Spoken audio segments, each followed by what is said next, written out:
Très bien. Alors bonsoir à tous. Donc moi c'est Antoine Duparet, je suis contributeur au projet Mozilla. J'ai repris les slides de Tristan Nitto, qui est le président de la fondation Mozilla Europe, qui est le principal évangéliste de Mozilla dans le monde, parce qu'elles sont finalement très bien. On factorise le boulot.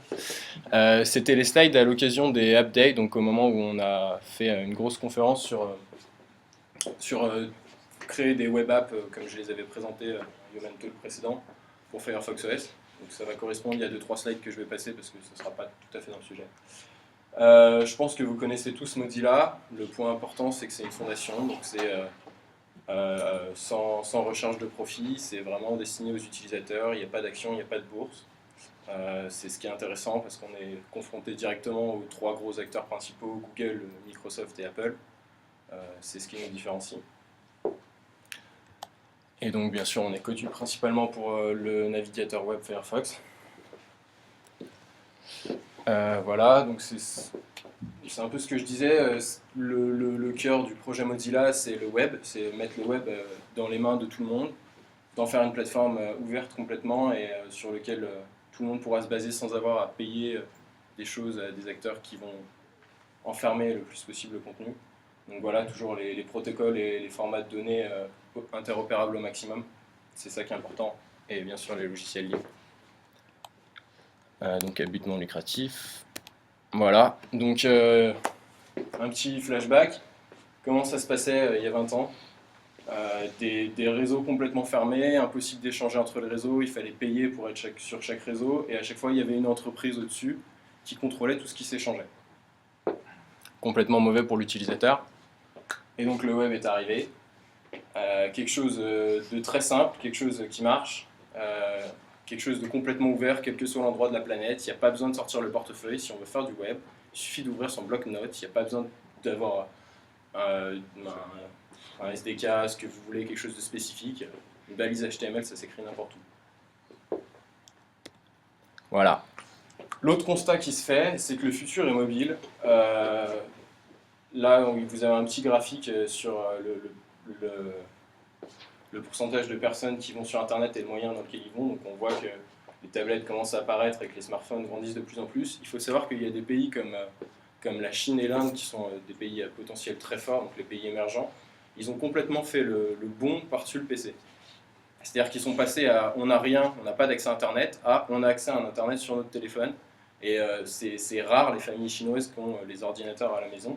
C'est vraiment, ils ont fait, voilà, ils ont sauté l'étape PC et ils sont sur le téléphone et c'est vraiment les marchés émergents qui arrivent. Et là, il y a du monde. Le problème, c'est que pour l'instant, on a 3 choix, si on nommait BlackBerry qui est en train un peu de couler. Et les 3 choix, ils sont complètement enfermés et on retrouve notre problème du début. On avait réussi à libérer le web il y a 10 ans et le web sur le téléphone, il est à nouveau complètement enfermé. Donc avec tout ce qui est censure sur tout le contenu, donc quelqu'un décide pour nous de ce qu'on a utilisé, ce qu'on a le droit d'utiliser sur le matériel qu'on a acheté. On achète un téléphone, mais on n'a pas le droit de faire ce qu'on veut avec. Et donc ça, c'est un peu la catastrophe pour les développeurs. Si on veut développer une appli actuellement, on commence par signer un contrat avec le propriétaire, si on veut que l'appli elle soit sur Google Play ou si on veut qu'elle soit sur l'App Store. Ce qui est pratiquement impossible de faire autrement. Pour Apple, c'est carrément pas possible. Pour Google, par défaut, c'est désactivé. Il faut installer un SDK, il faut apprendre un langage. Tout le monde dira ouais, mais Java, c'est bon, on connaît, machin. Faire une appli Android, ça n'a rien à voir avec du développement Java natif. Hein, c'est quelque chose. Il faut apprendre tous les API, le SDK, il faut tout prendre en main. C'est des heures et des heures d'apprentissage, temps perdu pour moi. Et donc on n'est pas en contact direct avec les clients. Si on veut faire une application pour quelqu'un, on est obligé toujours de passer par un tiers qu'on ne contrôle absolument pas et qui est en plus une grosse boîte. Et donc bien sûr c'est mauvais pour les utilisateurs. Donc la censure, on en a rapidement évoqué. Et puis tout simplement c'est coûteux. J'ai un téléphone Apple aujourd'hui, j'achète une application. Demain je change, j'ai un téléphone Android, je veux la même application, je la rachète. Je ne peux pas faire passer mon application déjà achetée d'un système à l'autre. C'est complètement fermé. Et pour les développeurs, on a le même problème de censure. C'est aussi très coûteux, puisque finalement, si une boîte nous demande, voilà, moi je veux une application mobile pour mon entreprise, et ben, on est obligé de redévelopper une application différente dans un langage différent avec tous les problèmes qu'on a vus de l'apprentissage de la nouvelle technologie pour chacune des plateformes. Et donc on n'est pas en contact direct avec le client. Et donc la réponse à ça, c'est de faire une plateforme ouverte où on utilise le web. Donc la réponse de Mozilla, c'était de développer un nouveau système d'exploitation qui serait entièrement basé sur les technos HTML, JavaScript et CSS. Et donc le point vraiment important là-dessus, pour ce qui est du côté développeur, c'est vraiment la cible. Je n'ai pas le graphique dans cette présentation, mais grosso modo, on a des estimations de nombre de personnes qui connaissent, voilà, qui maîtrisent, on va dire, Objective-C pour faire des applications. Le nombre de personnes potentielles qui maîtrisent HTML, il y a un facteur 8000, quoi. Entre les gens qui ont déjà fait un peu d'HTML et les gens qui ont un peu fait un Objective-C, il y a 8000 fois plus de gens qui ont déjà fait du HTML que des gens qui ont déjà fait de l'Objective-C. Et donc, tout est une page web. Et la première chose qui vient à l'esprit, c'est que, comme on l'a vu avec CSS tout à l'heure, on peut tout modifier. Donc là, on est sur notre téléphone, on se dit cette icône elle est rouge, ça ne me va pas, on appuie dessus, on le change, on met color de point blue et maintenant l'icône est bleue. Il n'y a pas de rephase de compilation, de choses compliquées, de tout ce qu'on peut voir sur les autres SDK, on modifie tout comme on veut, c'est à nous. Et donc il y a beaucoup de gens qui répondent ouais mais voilà, le mobile, c'est quand même pas du tout la même chose, l'embarqué, on peut pas faire de l'interpréter dessus. Alors bon, déjà première réponse, Java, il faut une machine virtuelle, etc. Et ensuite, en fait, si on arrive à avoir des perfs avec JavaScript qui sont tout à fait semblables à celles de Java, avec les nouveaux moteurs, avec la compilation just-in-time, et notamment parce qu'on élimine les couches qui avant étaient interposées entre vraiment l'accès au matériel et l'application qui s'exécute. On réduit tout ce qui est la couche du système, la couche des API, ce SDK qu'il nous a fallu apprendre.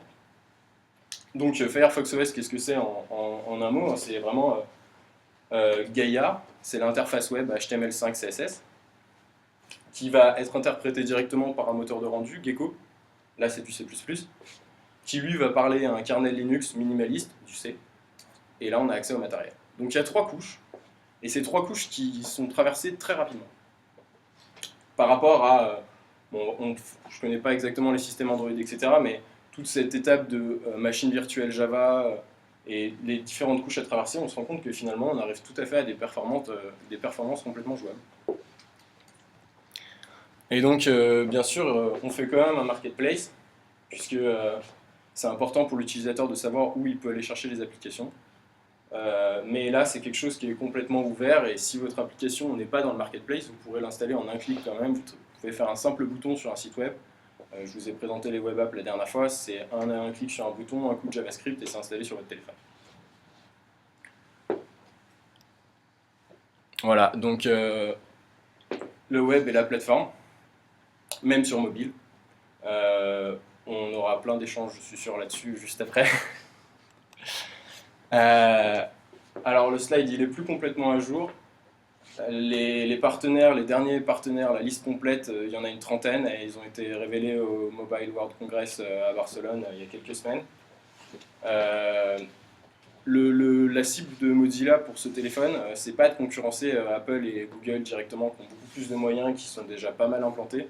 C'est de cibler les marchés émergents, comme on a vu au début, là où il y a un fort potentiel. Donc les premiers téléphones, ils seront disponibles d'ici quelques mois au Brésil, dans les pays vraiment émergents, et le but c'est d'avoir un téléphone avec un hardware relativement faible. Donc là, les premiers téléphones qui sont annoncés, c'est 1 GHz pour le processeur, 512 mégas de RAM, ça suffit quoi. Il n'y a pas besoin de plus, et le but c'est de sortir un téléphone sous les 150 $, c'est quelque chose qui doit être accessible à tout le monde.